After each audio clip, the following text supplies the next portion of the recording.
excited today to be joined by Christy Lamka, who is COO of Thrive 360. Christy is founder and CEO of Thrive 360, which I just said, where she combines her expertise in biochemistry, neuroplasticity, and storytelling to create innovative strategies for employee well-being and organizational development. Passionate about leveraging emerging technologies, Christy works at the intersection of science and technology to transform the way companies support their teams. With a background in both healthcare research and patient care, she is committed to bridging the gaps in access that we so desperately need to the care by delivering an effective solution that employees actually use. Christy, thank you so much for joining us today. Of course. Thank you for having me. I'm excited to be here. Fantastic. Well, let's go ahead and jump right in. I would love if you could share just a little bit about your background and what led you to the role of Chief Operating Officer at Thrive 360. Yeah, absolutely. Thanks, Jen. So, yeah, kind of like you said, my background is in biochemistry and neuroplasticity. So, I used to work in healthcare. I've worked both on the patient care side and the research side of healthcare.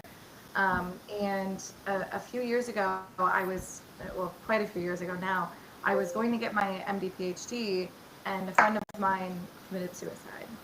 And that it introduced me to the world of mental health in a very new and different way, in the worst way.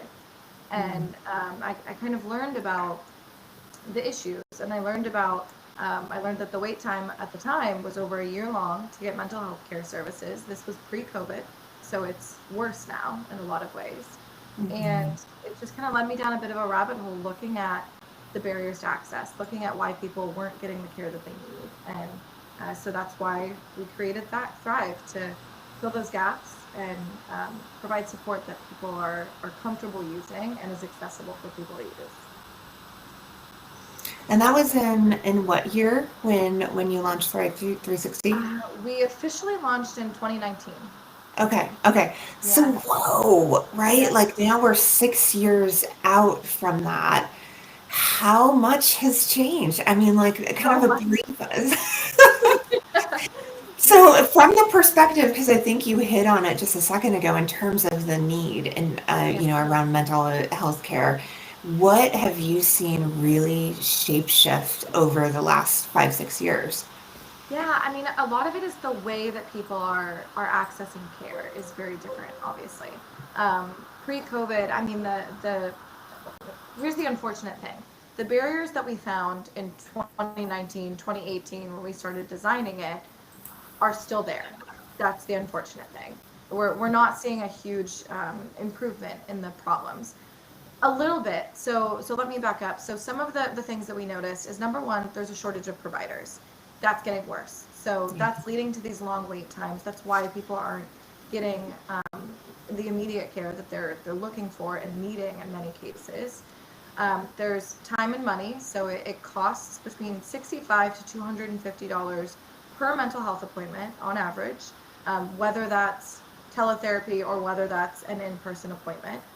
Um, and it actually takes between 16 to 20 appointments to make a measurable impact on mental illness. Mm. Most EAP programs or programs that come standard with employee plans provide between 3 to 5 appointments, included. So that's not quite helping. Like Mhm, that's not quite mhm. making the difference that it could.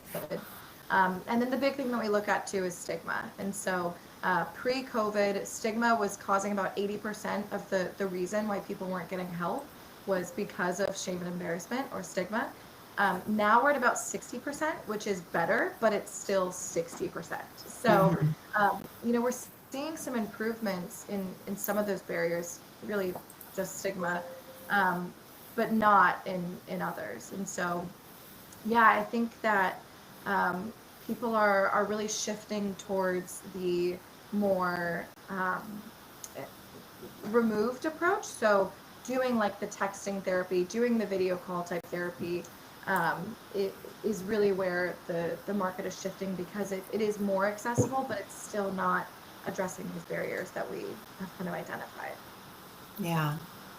Yeah, but it's all, it's so interesting because thinking of how much has changed over just the last 5, 6 years compared to the grander scope of, so many years where mental health wasn't addressed or talked about, right? Like, I just had a great conversation with someone who is in her like late 40s who just finally got diagnosed with ADHD, and it's been a game changer.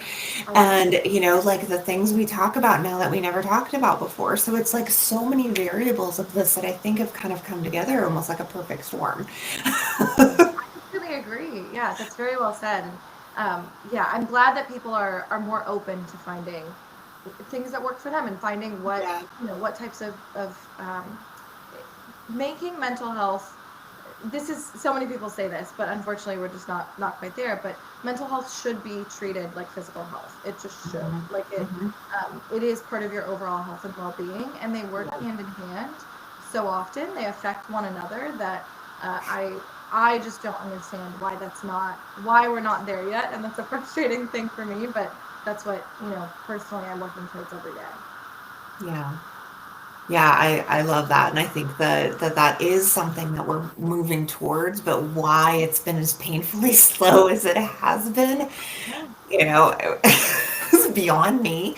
But I I think the know. hope is there, and the movement is there, and the conversations are happening in workplaces and beyond. Like, I went to a conference just a couple weeks ago up in Portland, Oregon, and the conference was a legal conference, but they spent so much time talking about mental health, and it was very like, for a lot of people who were at that conference, it was funny as I was walking from one session to another. People were like, "Why are we talking about mental health so much? I'm here to learn about the laws. I'm here about," and in my, for me, I'm like, hell yeah, right? Like, it's about time, because when we're talking about the legal issues we're having within organizations and we're not talking about mental health, Yeah. that's the problem. But, the thing is, it really takes a conscious shift in the conversations that we're having to really recognize that it's all interconnected. Just like you said with the physical and the mental health, it's like, guys, it's all interconnected, but yet, the science is really just kind of breaking ground now in so many ways. And so, we get to be, one of the things you and I have talked about before, being, a part of this, it's history making, I think, that's happening, what you get to be a part of, and I do too. And so it's pretty exciting in that way, I think. I agree. And yeah, what an interesting thing. To your point, I mean, I think as an HR leader, it, it is interconnected with the business as well. If you think of the business as Mhm. like an individual, as a, a person in some ways, like, the the mental health of the organization impacts everything. It impacts how you interact with your customers. It impacts the quality of the organization. It impacts how people stay. It impacts everything. And so to ignore that, I think would be a disservice, not just to your people, but to the company and the outcomes of the company as well, you know? Yeah. Yeah, and I think that, what I think is really interesting is that that's starting to become something that we can't turn away from. Whereas in the years past, the decades past, I think it just wasn't, it was one of those things that went right under the rug. Right. And we don't talk about that. We don't talk about our emotions. And so, yeah, I mean, really seeing how that's shape shifting, and what I find too, and I think that based on, where you work in the space you work, it really is also going to be so dependent on not only kind of the habits and behaviors of the individual employees, but also the habits and behaviors of the culture of the organization itself. Would you agree? Absolutely, and but I think it's all part of a broader thing. So I was talking to someone recently about he's in the learning development space, and he was saying, I'm trying to convince my leadership how to implement these new learning and development programs. And um, one of the things that we were discussing is as you have those conversations, it's more about a broader strategy. So it's more about, here's the outcome we're trying to get for our employees. How do we build a all-encompassing approach to do exactly that? And so, mental health is part of a broader play for improving culture and improving, turnover and all of those things. It again, to your point, it all goes hand in hand. Yep. For sure, for sure. Okay, well, for someone who does work closely with organizations, what do you think are the biggest challenges that some of the HR professionals out there are facing today? Yeah. Thanks for this question. So I also was just at a conference at the Transform conference, which is a huge one in Vegas. What And I've been to, it's a good one. yeah, yeah, so you're catching me right after, a lot of time spent in the HR world and with HR leaders, and so there's quite a few that were really top of mind. So one of the things that was top of mind is AI. Of course, it's a buzzword in many ways, and a lot of people are talking about it. But how to kind of incorporate that into organizations. The big takeaway that I got that you may have heard, it seemed like a lot of people were saying it, but I hadn't heard until this conference, is treating it like an intern. So giving it roles that you would give an intern, right? Um, and we use AI even in our platform to help triage and get people into the type of care that they need. So that's a topic. Of course, DEI is a topic that people are focused on because of the changing conversation around it. And so, kind of how to show up for your employees and how to be inclusive and have an inclusive environment is definitely a big conversation that people are focusing on. And then the last one, which is really where we focus, is on human centered leadership and on building high performing cultures and how to do that. And again, that's really where we focus. And I talk about how it's again part of a broader strategy and part of a push for helping people be the best that they can be by meeting them where they're at in a very real and deliberate way. I love that. Yeah. I love that. And I think that that right there, if every HR professional could kind of take that and embody that within themselves on, how we, because I think there's so much pressure for so many in the field that I'm in around being able to be everything to everybody, right?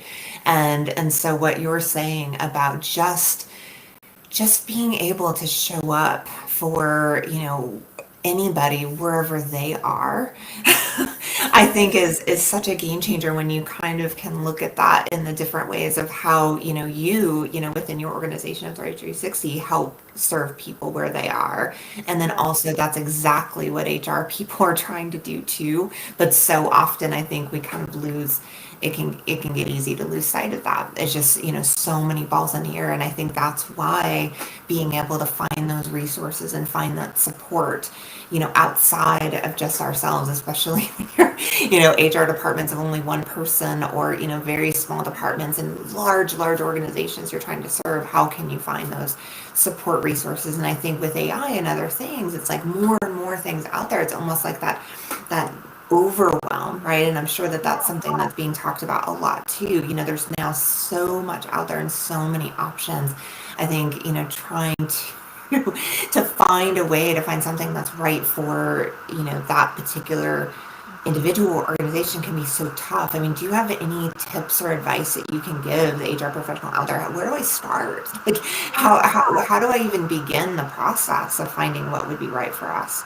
Absolutely. Yeah. So thank you for this question because I think this really is, I'm so glad you brought this up because I know that HR leaders and business owners and everyone is inundated right now. There's so many resources out there. There's so many initiatives that you're probably focusing on all the time. And so, how do you prioritize what you're focusing on? How do you identify which resources are the best for you? It is a challenge. It is. And I also want to add too, with that overwhelm and trying to do so much for your organization, it's not lost on me that many HR leaders are also not taking the time to care for themselves and don't give themselves the same grace. I'll come back to that, but I just want to say that. But it's a challenging job, and who's the HR for HR? That's all I'm going to say on that. But to answer your question, so how do you how do you approach it? Um, First of all, I would say identifying really what your goals are. So a goal shouldn't just be, oh, I want a new wellness platform, for example, using, us as an example, it should be really, what are the outcomes? And again, part of the strategy to get there. So is the outcome that I want to improve my culture and make people feel more welcome or supported, or do I want to reduce turnover? Do I want to increase presenteeism? And then how do we get there? So kind of starting at that outcome, and building a broader strategy. So that is one of the things that we do for organizations. We'll meet with an organization and kind of discuss what the broader goals are and how and if we would fit into that strategy. We don't always. Sometimes we're part of it. Sometimes we can kind of point them to other solutions, maybe give them discounts even to other solutions that we partner with if we're not the right one. So I think that, like I said, identifying what the goal is. And if we use mental health as an example, I'm about to say something that might be kind of controversial, Jen, in some ways, which I can't wait. yeah. So using mental health as an example, because this is the world that I'm in, it's hard to break out of a mold that has been the standard for so long. So something like an EAP, they've been the standard for a really long time. The goal of an EAP is a good one, right? Like what they are trying to do is fantastic. Unfortunately, there are these barriers that we've previously talked about that have been ignored, and even things like telehealth and teletherapy, fantastic. I fully believe in them. I think they're a great thing. They're meeting people where they are in a lot of ways, but there are barriers that are being ignored. And so, if, as an example, you're trying to improve mental health accessibility, you need to look at how do we do this in a truly innovative way, in a way that, again, meets people where they are, in a way that doesn't just check the box, yes, we have a wellness solution, yes, we have an EAP, but really helps people and supports people in a way that they feel comfortable. Yeah. So and safe, right? Exactly. That safety piece is the one that came up in the conference I recently went to, and it's such a tricky thing to be able to get to. How do you break down those barriers, because those stigmas and everything that's attached to it comes from a place where people don't feel that safety and that comfort. So I mean, it's massive, and being able to do that versus, like you said, checking off boxes is a big shift. Yeah. And it's about intentionality. So like I said, Yeah. being very deliberate about, I am Right. choosing this resource not because, it's something that people say they use all the time, like an EAP, but because it's something that is actually going to help, that's actually something that my employees are comfortable using. Yeah. I love that. Very cool. Okay, this leads perfectly into the next question. So many organizations, they view mental health support as a cost rather than an investment. How can HR leaders out there, and any business leaders out there, shift that perspective to see it as a driver for engagement and for retention? Where do we Yeah. start there? Absolutely. So I know I keep saying this, but again, it goes back to building a broader strategy and us being, or not us, but whatever solution you choose, being part of a broader strategy. And so starting at that goal and saying, here's the goal that we have. We want to get to, this turnover amount. How do we, build a system towards that? And of course, like for, again, using us as an example, we've done studies, like I'm sure a lot of organizations have, on how we can improve things like turnover and presenteeism and productivity and reduce healthcare costs. And so building that business case is imperative. You have to. And there's numbers out there, both broad numbers of, implementing a wellness strategy, implementing whatever your goal is, implementing that kind of strategy, how it can improve business outcomes, but identifying how that corresponds back to your exact organization, your goals as an organization that the higher up leadership is kind of on board for. And most companies will help you build that business case. We help build that business case, for example. And also, I would say don't be afraid to.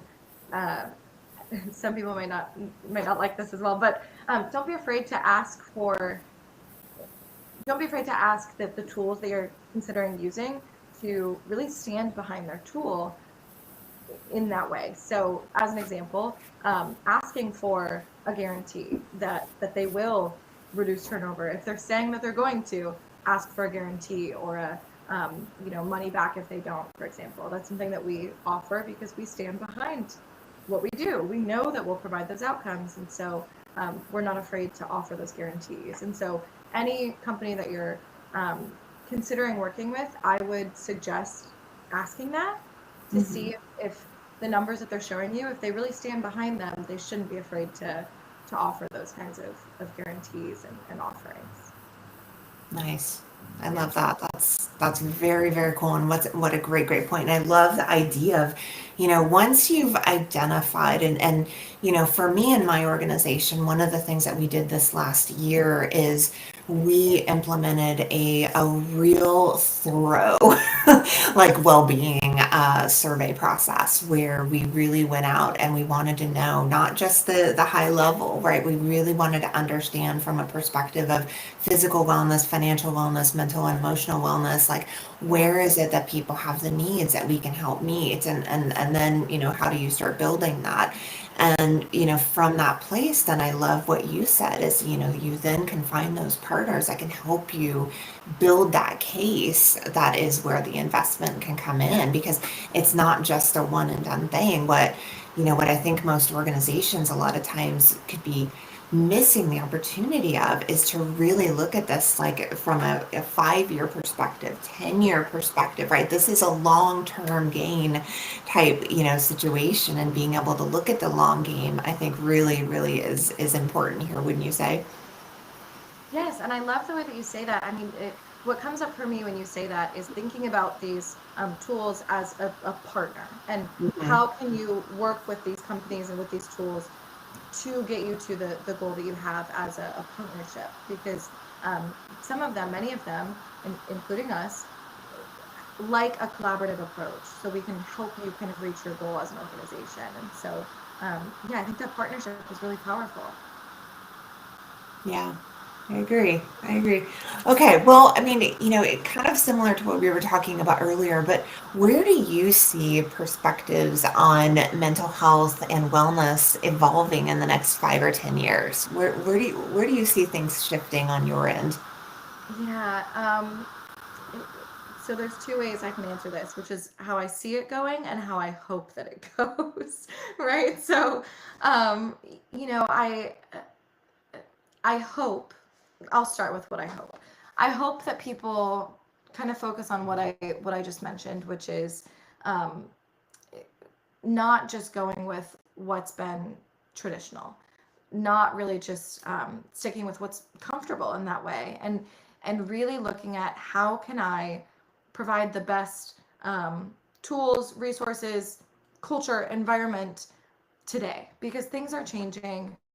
The environment, the world is changing so much, and that comes with new challenges. And so I that's my hope, is that people aren't afraid to kind of step out of the box with regard to how they support their employees, not just in mental health, but in all of the other topics that we've talked about. Um, but where I think that we're going, that's what I hope. Where I think that we're going as well is, I do think that we are moving towards a more accessible um, culture. I do think that there was a study that I saw recently that I was really surprised by, um, and I might be quoting it partly incorrectly, but the gist was that they were testing AI, they were testing video calls and texting compared to in-person therapy. Again, I Mm. talk about mental health a lot, but that's just the world that I'm in. And, and so for that example, it was looking at people's comfortability with humans versus technology. And we're moving more towards a world where people are more comfortable with technology, which is wild to me. Mhm. It is not what I expected. I thought that there would still be an improvement in terms of outcomes, in terms of comfortability with in-person care. That was not the case. People are more comfortable with technology. I think I think that it's because of stigma. I think it's because of shame and a trust component as well, most likely. And so I do think that we're moving more towards a technology centered world around, especially around things like mental health, where people are getting that care from technology. Now, there's right ways to do that and wrong ways to do that. Wrong way to do that would be using ChatGPT or something similar as a therapist. It's not built to be that way, right?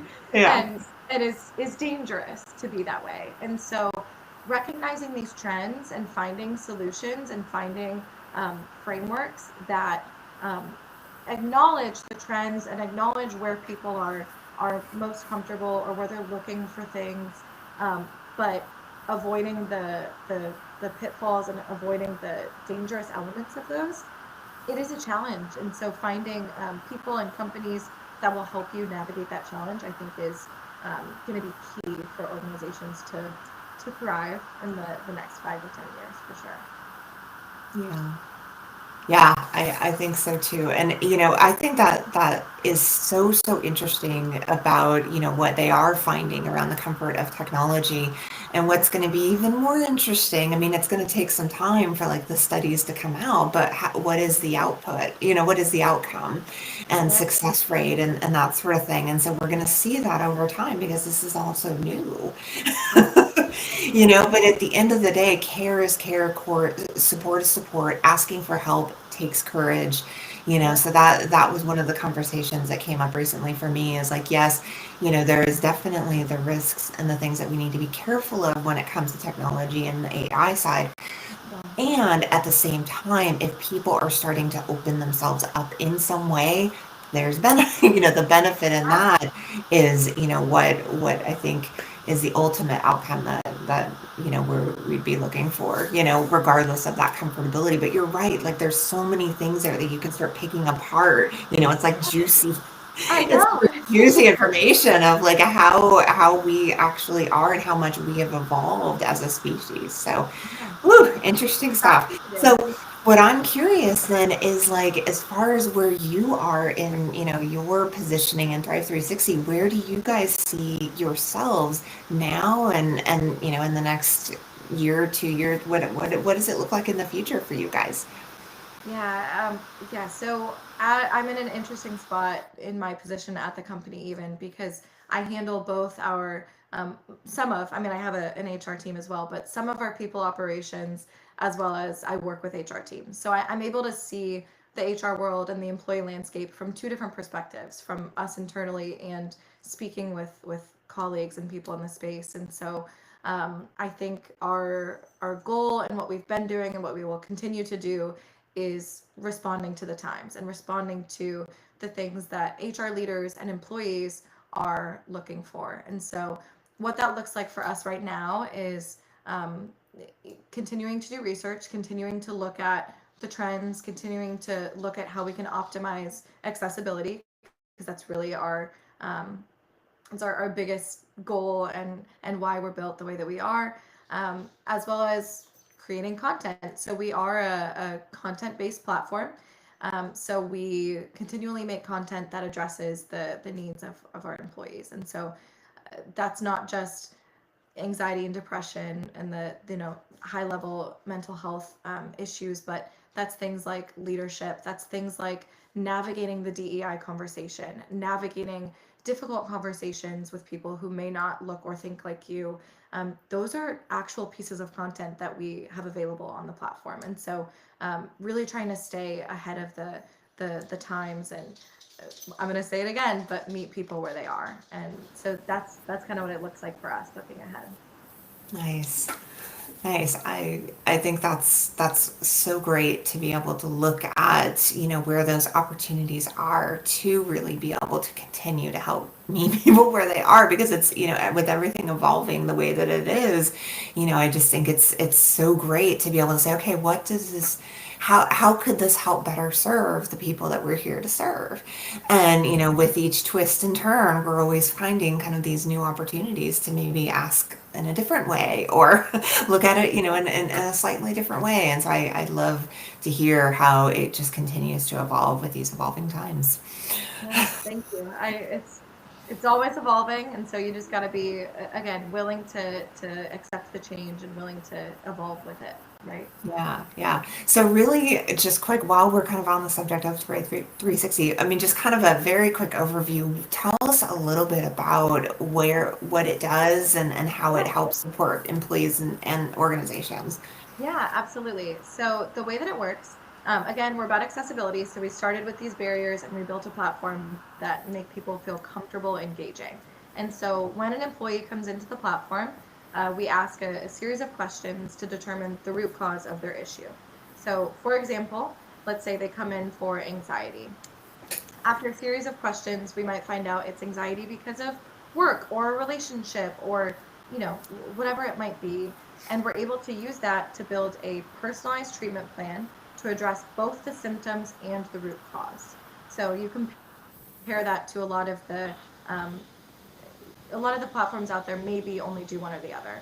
We do both. So we provide a really comprehensive way to address whatever their issue might be, using content that we've pre-produced from leading doctors and therapists from around the country and the world in some cases. And um, yeah, so we're able to allow everyone to have access to these top professionals, everyone to have access to immediate answers, immediate tips and tools and care for exactly their needs. And that allows us to provide personalized support at scale for organizations. So, yeah, that's what we do. And I also want to say anyone that comes from your podcast, we are happy to provide a discount on our services as well, just for coming from you because we love you. We love what you do in your podcast, and we'd love to support anyone that supports you. Well, that's badass. Well, anyone want to hear anything about the discount or look into it, you can reach out to Christy or myself. So, Yeah. well, Christy, before we kind of wrap up on this conversation, it's been so good. We could go on and on and on, but I would love if you could give at least one piece of advice to HR women and professionals out there who really are passionate about wanting to improve workplace well-being but feel stuck and maybe unsupported. What Yeah. tips can you give to really be able to kick off, the conversations to help move in the direction of being able to create more wellness, a more wellness and well-being focus for an organization? Yeah. Okay. So I want to say two things. One that's really answering your question about how to kick off the conversation. But first, I want to say for these leaders that feel stuck, feel unsupported, I just want to say to you, please give yourself grace. You're in a very challenging time. There's a lot of things that are happening in the world that make your job very challenging right now. And so I just want to say that from a empathetic perspective, please give yourself grace. So that said, um, how do we start these conversations? Well, again, start with what your goal is. Here's what my big piece of advice is: just don't be afraid to try something new. Don't be afraid um, to really go out on a limb on something, and hopefully it pays off. And don't be afraid to find real because to partner with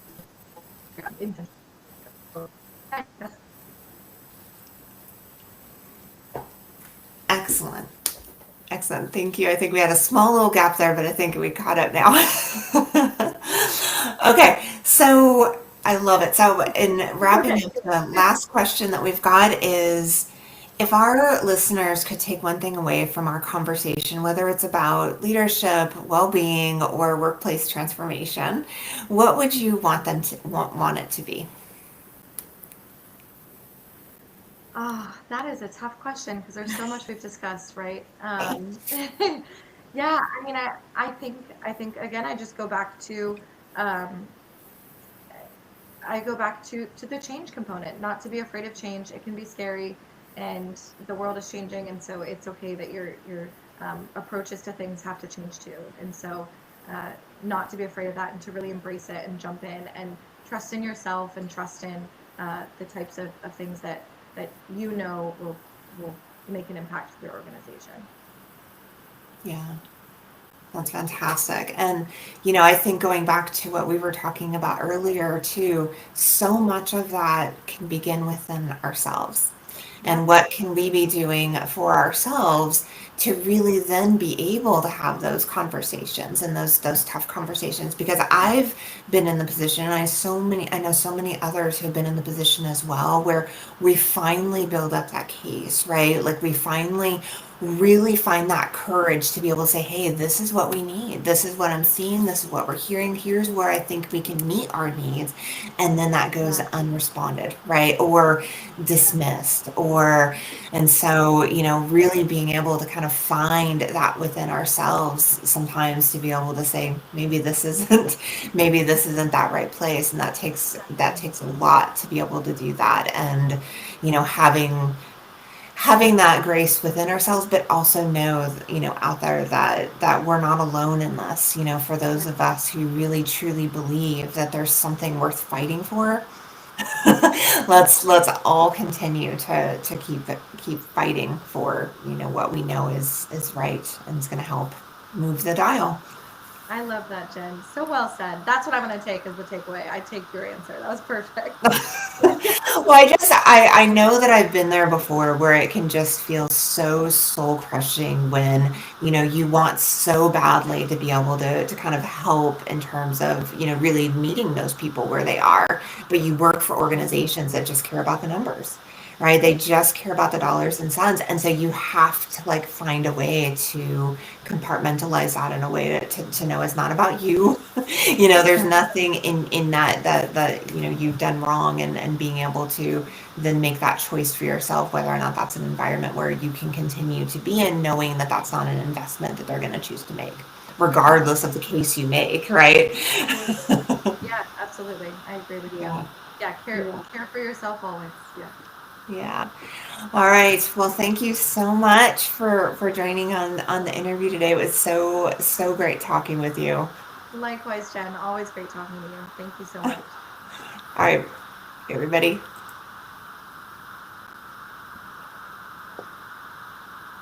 Okay. Okay.